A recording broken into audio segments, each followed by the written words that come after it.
最近国内直接要停电，国民党是批评中央的能源政策错误，早起嘛开记者会，望讲透过修法来为核电厂的年限解套。另外，立委是认为能源政策是会当来理性讨论，要放任核电厂的年限应该爱负责任来处理核安甲核废料的问题。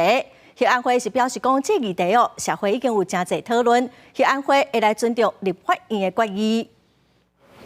考虑国内电力需求增加，国民党立委召开推动核子反应器设施延役条例草案，希望在核能安全条件之下维持核能发电，降低能源危机，顺便替核电厂延役。就原来适用的范围没办法让核一核二重启，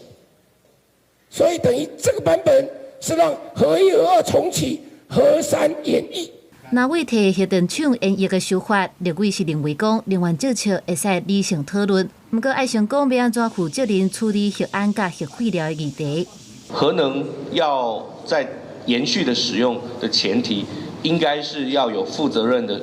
面对核废料的态度。位处地震带上面的台湾，我们的核安上面如何严谨的确保这些事情是核能在台湾使用的前提。我们核一、核二、核三的这个耐震系数呢，核一、核二都超过0.6，核三的耐震系数更高，还要来到0.72G， 远高于台北市101大楼的0.3G 的耐震设计。全世界所有发生过的这些核子事故，没有一次是来自于地震的。核安会主委陈东荣是回应讲，延役的议题社会讨论已经真久啊。核安会不是能源政策的主管机关，尊重立法院的决议，也强调若要使用核能，社会爱先达成共识。那我们不是